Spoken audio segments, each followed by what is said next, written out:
Welcome है। आज इस विषय में तो आपको पता है पेपर चल रहा है केमिस्ट्री का 327 CC। हाँ ठीक है। तो प्रश्नोत्तर संख्या 3 का जो कोई क्वेश्चन है जो आपके सिलेबस में नहीं है वो नहीं आ रहा, ठीक है। तो आपको पता है कल हमने 2 प्रश्न तक सॉल्व कर लिए थे। जो पेपर आपके क्वेश्चन सिलेबस में नहीं है उनको नहीं कराया जा रहा है, ठीक है। सुने ध्यान से, कह रहा है दूसरा सेट होगा, वो सेट बनते हैं 7, समझे समझे समझे समझे समझे, ठीक है। देखें तो उपसय संयोजन संख्या को उदाहरण द्वारा समझाइए, ठीक है। क्या होता है देखो, परिभाषा लिखनी है, आप ध्यान समझना। उपसय संयोजन संख्या क्या होती है, देखो सीधी सी परिभाषा देखो याद करनी पड़ेगी। और जिन्होंने चैप्टर इसको समझा वो तो बढ़िया, नहीं समझा तो परिभाषा याद करना, सीधी सी बात है। देखो किसी संकुल में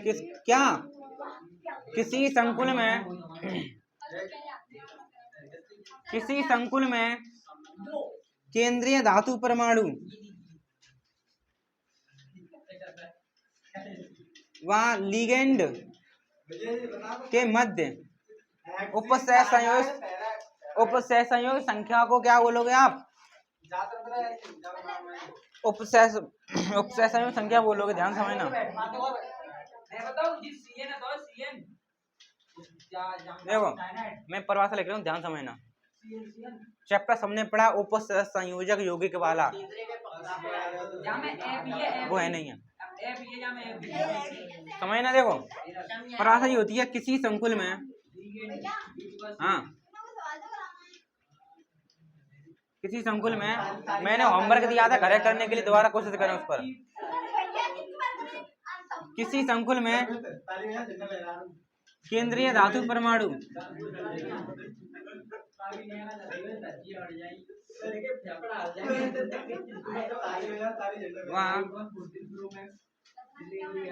लिगेंड के मध्य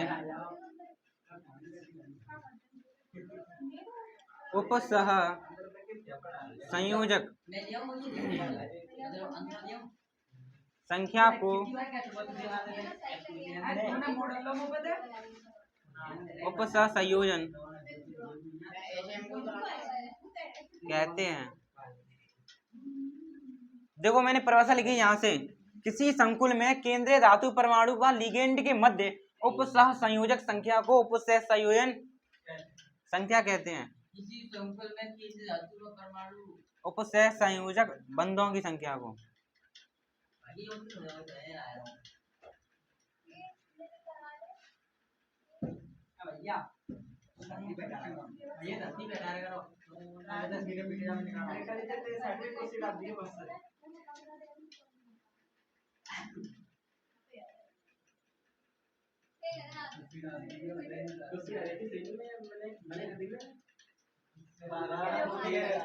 मार का चलना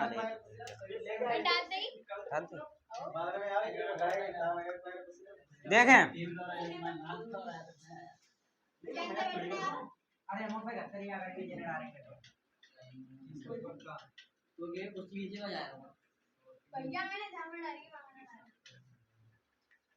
जूता पे चला ही रहूंगा।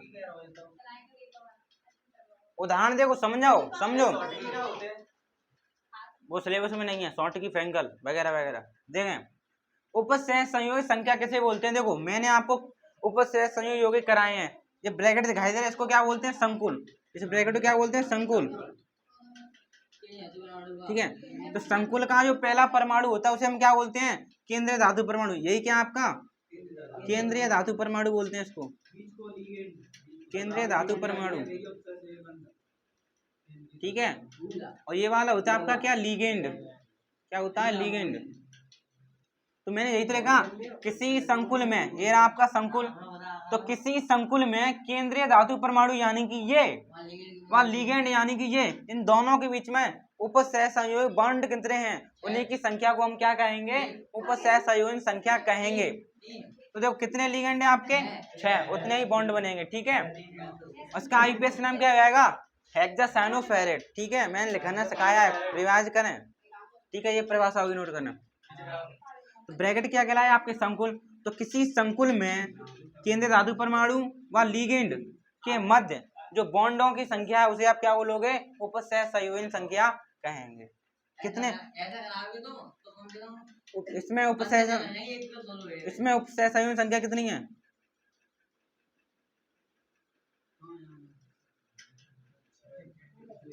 ठीक है, तो आप देख रहे हैं जितने लिगेंड उतने ही उपसहसंयोजन संख्या फिलहाल इसके लिए। ठीक है, कितने लिगेंड है आपके? 6। तो 6 ही आपकी क्या हो जाएगी? उपसहसंयोजन संख्या हो जाएगी। ठीक है,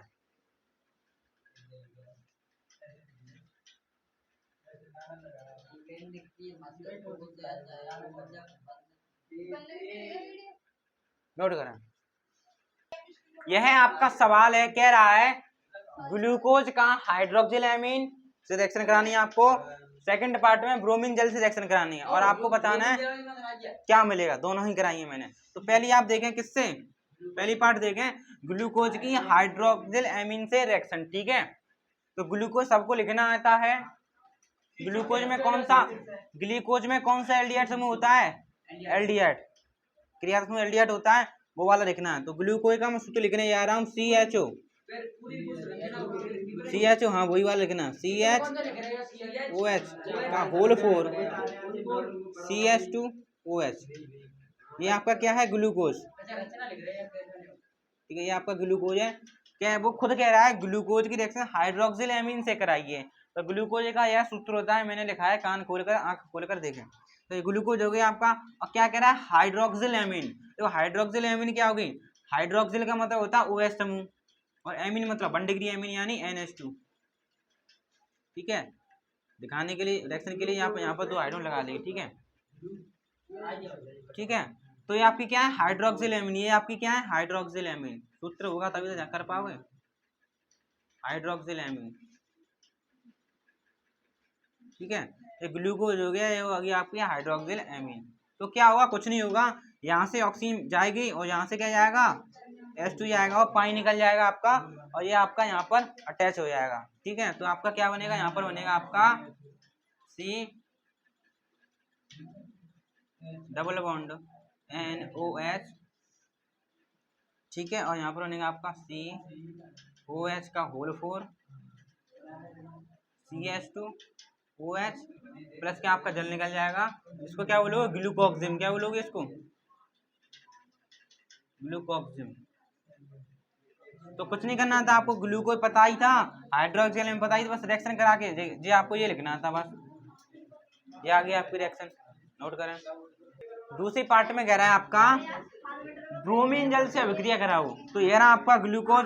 अब की बार लेना है आपको ब्रोमीन जल। ठीक है, तो यहाँ पर आपको क्या लेना है? Br2 जल लेना है।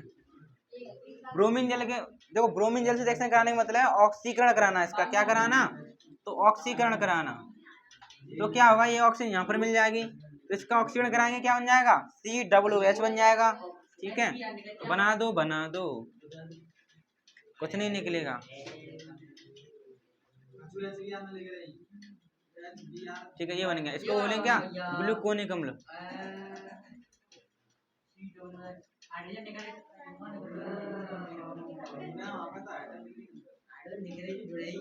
ठीक है, Br2 जल से रिएक्शन कराने का मतलब है ऑक्सीकरण कराना उसका। ठीक है, तो ऑक्सीकरण करा जल दे दो, हो गया काम उसका। ये रिएक्शन मैंने कॉपी कराई है, ध्यान से नोट करें, नाम है ग्लूकोनिक अम्ल। अब चौथे क्वेश्चन पर आते हैं, प्रश्न उत्तर संख्या चौथे का कह रहा है नंश समीकरण तथा रासायनिक शैलों में इसका एक अनुप्रयोग लिखिए। देखो, तो नंश समीकरण क्या होती है?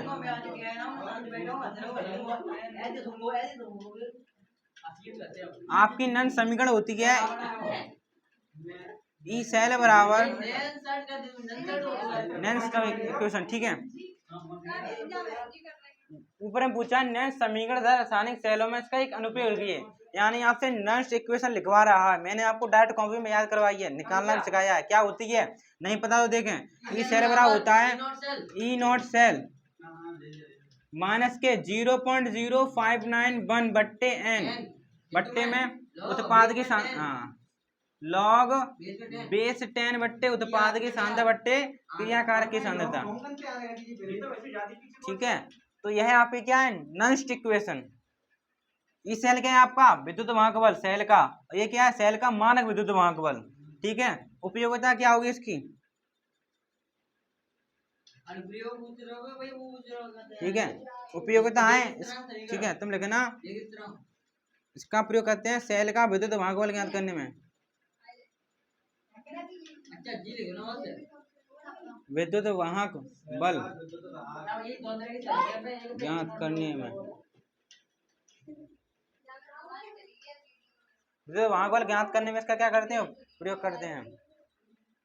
नोट करें, जो उत्पाद की सांद्रता पी क्रियाकारी सांद्रता आर। ठीक है चंद्र, तो यह आपका सवाल है प्राथमिक द्वितीयक तथा तृतीयक एमिनो की पहचान कीजिए रासायनिक समीकरण देकर। आप कैसे पहचानोगे कि प्राथमिक यह प्राथमिक एमीन है कि ये द्वितीयक एमीन है कि तृतीयक एमीन है, कैसे पहचानोगे, how to identify primary secondary and tertiary amine, give chemical reaction, chemical equation. 5वें चैप्टर का हट गया, देखें ये चैप्टर तो पूरा वाला ना, समझे।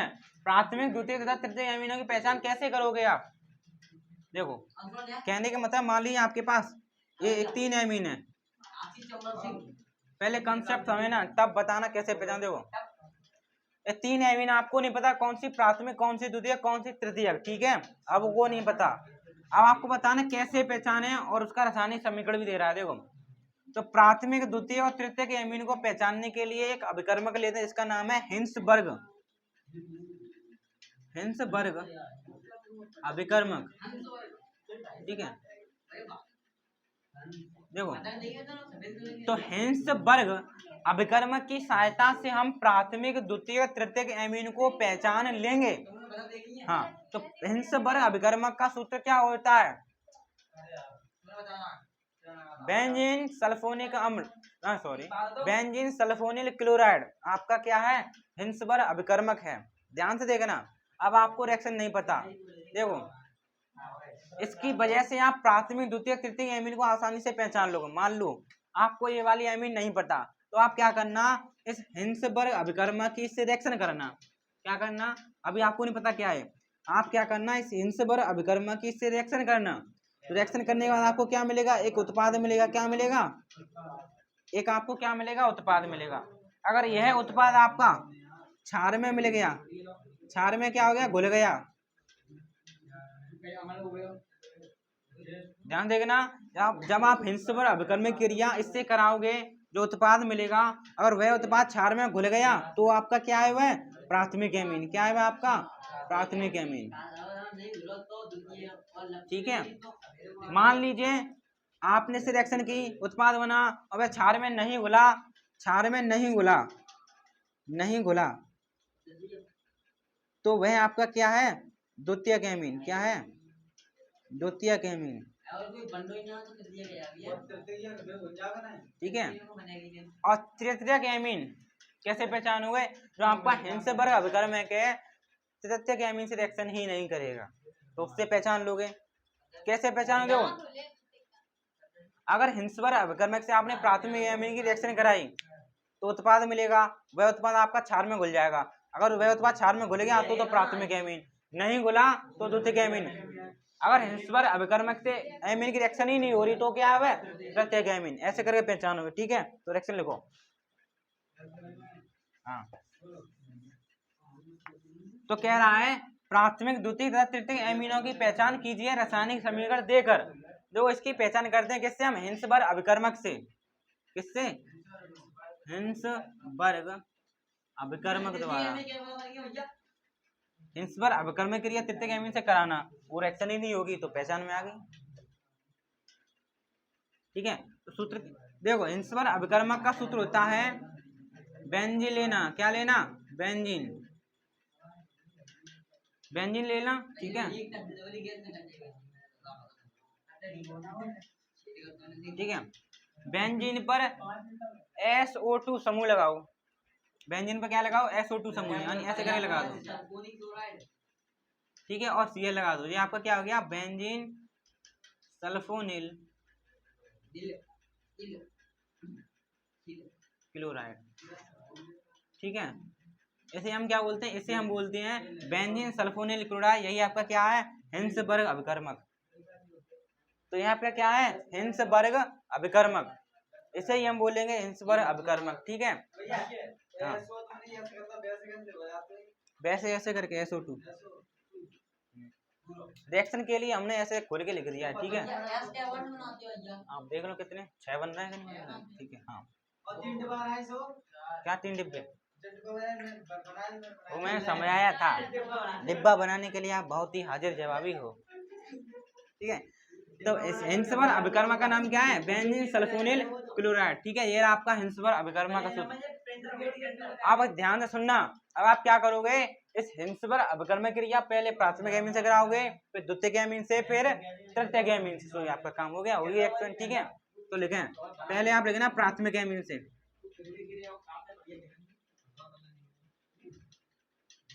ठीक है, तो हिंसबर अभिकर्मक ले लो,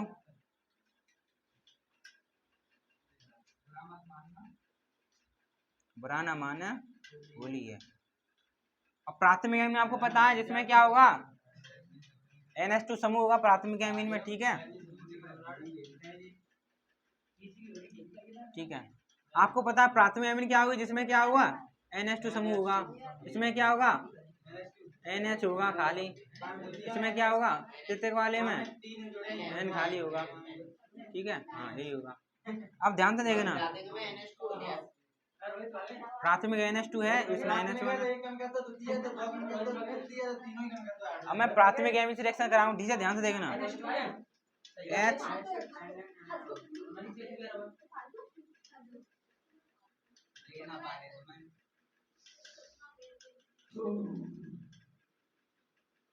ठीक है, यहाँ मैथिली भी ले लो, आप मैथिली ले लो, तो इसका नाम क्या है, मैथिल एमीन।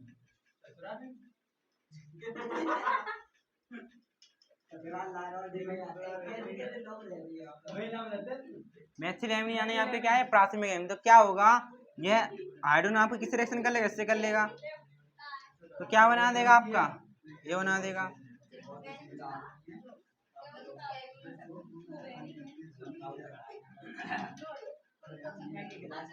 ये इससे अटैच कर दो, यहाँ पे ऐसे ही लटका रहने दो। ठीक है, हाँ, और आपका क्या निकल जाएगा, HCl निकल जाएगा। ये जो बना है ये क्या हो जाएगा, क्षार में घुल जाएगा, क्षार में विलय होगा। ठीक है, अब प्राथमिक एमीन से होगी, आप किससे कराओ, द्वितीयक एमीन से।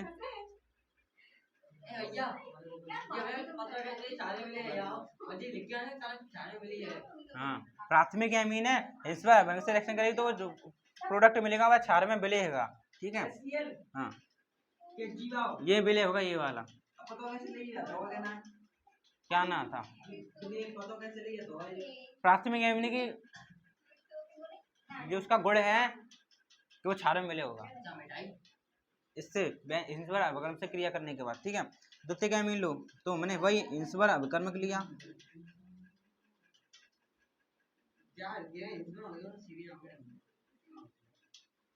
उसमें द्वितीयक एमीन क्या होगा, 2 लगा से घिरो होगा वो बेचारा गरीब आदमी।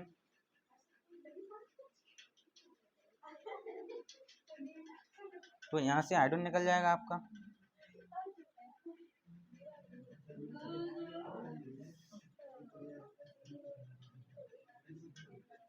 तो ये बन गया आपका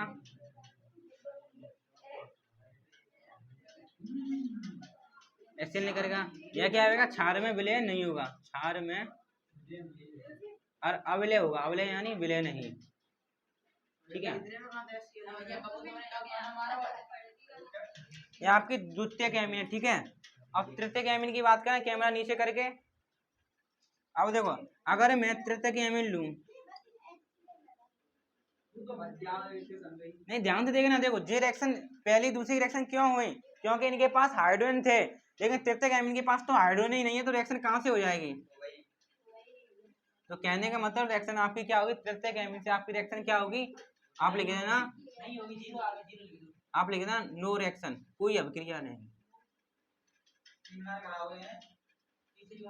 कोई अभिक्रिया नहीं, नो रिएक्शन। ठीक है। तृतीय एमिन से रिएक्शन तो होगी नहीं, क्यों नहीं होगी? क्योंकि उसके पास हाइड्रोजन नहीं है, सक्रिय हाइड्रोजन ही नहीं है।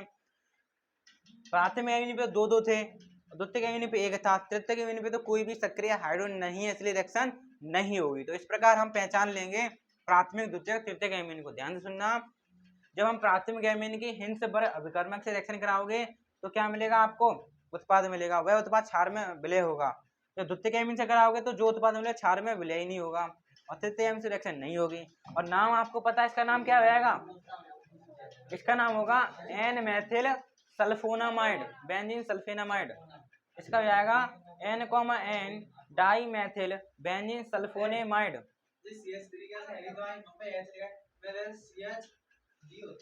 ठीक है, नाम लिखें इसका। इसका नाम हो जाएगा N मेथिल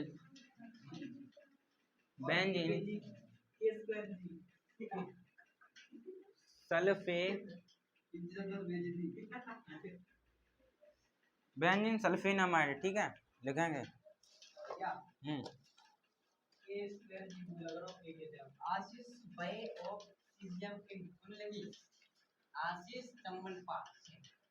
सल्फोनेमाइड।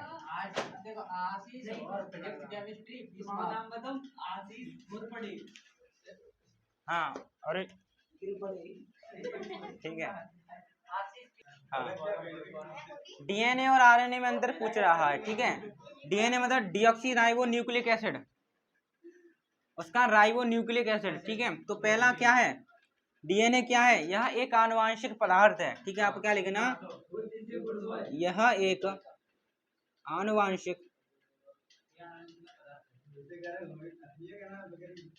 पदार्थ है। ठीक है, यह क्या है आपका? आनुवांशिक पदार्थ है। यह क्या है? यह नहीं है। आनुवांशिक पदार्थ का मतलब क्या है?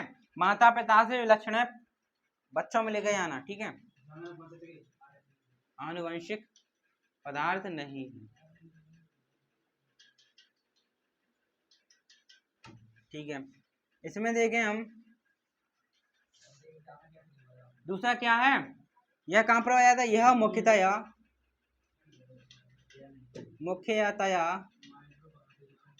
कहां पर पाया जाता है? केंद्रक में पाया जाता है।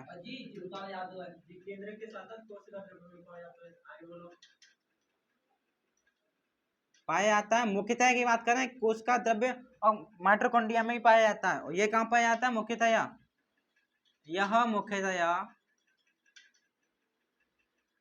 यह मुख्यतया कहां पाया जाता है? आपका कोशिका द्रव्य में। मतलब मोस्टली, अधिकतर। वाह, कोशिका द्रव्य द्रव्य में पाया जाता है।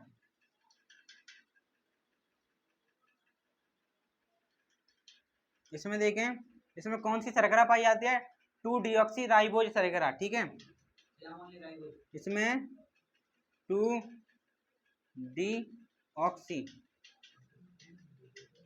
डीऑक्सी राइबोज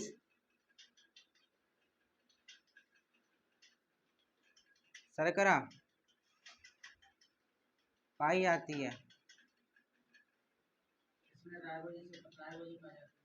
इसमें क्या लिखना? इसमें राइबोज शर्करा पाई जाती है।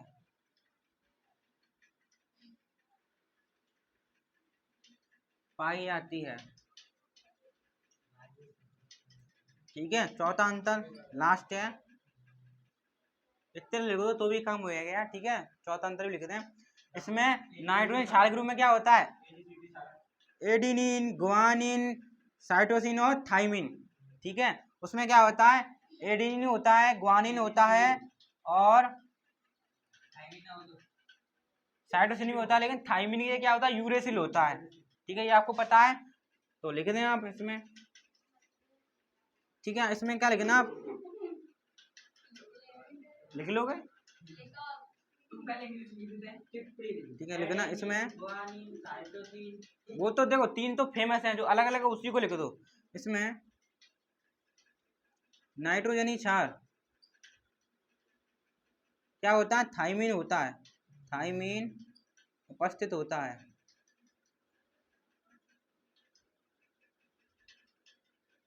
इसमें नाइट्रोजन क्षार थायमिन उपस्थित होता है। वो तीन तो है ही है, लेकिन इन दोनों की बात करें, ठीक है। इसमें नाइट्रोजनी क्षार के रूप में यूरेसिल उपस्थित होता है, ठीक है। वो तीन तो है, एडेनिन, गुआनिन और साइटोसिन, वो तीनों में फिक्स है, लेकिन अंतर इसमें थायमिन है, उसमें क्या यूरेसिल है, ठीक है। तो ये आपका अंतर हो गया, आशा है आपको समझ में आया होगा। आज ऐसे नोट करना, समझे। क्वेश्चन कह रहा है विलयन के प्रसारण दाब को समझाइए। वो तो बाद में करेंगे, पहले प्रसारण दाब ही समझ लीजिए। विलयन के, देखो आपको पता है विलयन दो चीजों से मिलकर बना होता है, विलेय प्लस के विलायक, ठीक है। अब कहोगे विलयन क्या, यही नहीं पता, विलेय और विलायक और देर डाल दिया आपने, ठीक है। देखो विलयन उसे बोलते हैं, जैसे कि मान लो आपने शरबत बनाया, क्या बनाया, शरबत बनाया, तो विलयन, तो शरबत आपका एक प्रकार का क्या है, विलयन, ठीक है। तो शरबत आपका एक प्रकार का क्या है, ठीक है।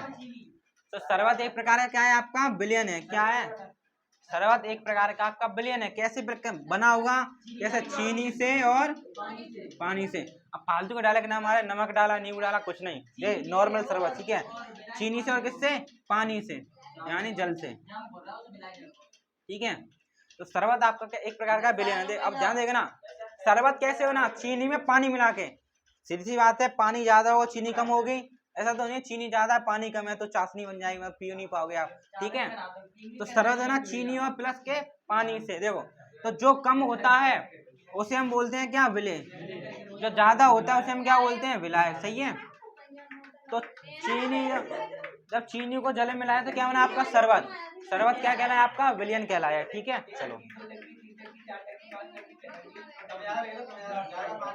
हाँ, तो समझ गए, विलय क्या होता है, जो अधिक मात्रा में होता है उसे विलायक बोलते हैं, जो कम मात्रा में होता है विलय बोलते हैं। जब विलय विलायक से मिल जाता है क्या हो जाता है, विलयन, ठीक है। अब ध्यान देगा ना, विलयन के पाषण दाब को समझाइए, देखना, ठीक है। इधर आपका एक मान ली बर्तन है, ठीक है, ठीक है। यहाँ पर मान ली एक झल्ली लगी है, क्या लगी है,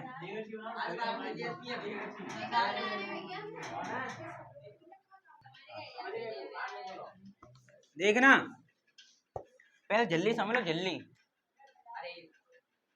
देखो जो आपकी झल्ली है, तीन प्रकार की झल्ली होती हैं। एक होती है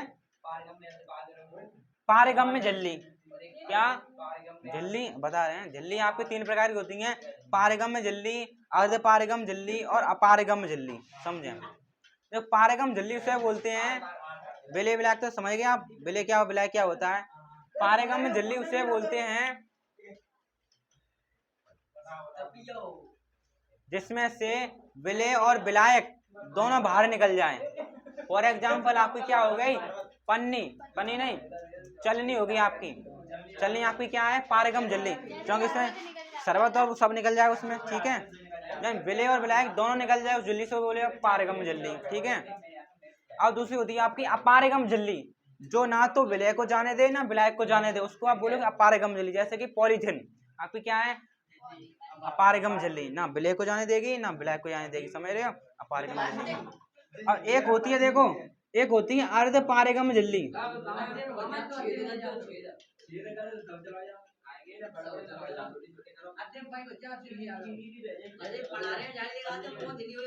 ठीक है सुना, तीन झल्ली, पारगम झल्ली, अपारगम झल्ली और अर्धपारगम झल्ली। देखो अर्धपारगम झल्ली उसे बोलते हैं जो केवल और केवल विलायक को जाने दे, किसको जाने दे, विलायक को जाने दे, विलय को जाने नहीं दे, उसे आप बोलोगे अर्धपारगम झल्ली। बहुत ही छोटी बारीक सी होगी, समझ रहे हो, जो खाली पानी पानी को जाने देगी, उसका मटेरियल गाढ़ापन वहीं पर रह जाएगा, समझ रहे हो। तो वह झिल्ली जो केवल विलायक के अणुओं को जाने दे, विलय के अणु को जाने ना दे, उसे आप क्या बोलोगे, अर्धपारगम झिल्ली। हाँ, पारगम झिल्ली जो दोनों को जाने दे, विलय को विलायक दोनों को, चलनी चलनी। अब ध्यान से देखना, आप ध्यान समझे, समझे, ठीक है। तो यह आपका एक बर्तन है, ठीक है।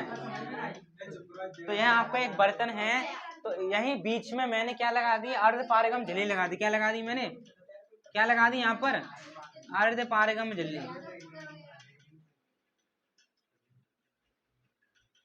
क्या लगा दी यहाँ पे मैंने, अर्ध पारगम झिल्ली लगा दी। तो आपको तो पता चला अर्ध पारगम झिल्ली क्या करती है, केवल और केवल ब्लैक को जाने देती है। क्या करती है, ब्लैक को जाने देती है, ब्लैक को नहीं, ठीक है। किसको जाने देती है, ब्लैक को जाने देती है, ब्लैक को नहीं जाने देती है। देखो इधर आपका क्या है, विलायक, क्या है इधर आपका विलायक है, इधर आपका क्या है, विलेन,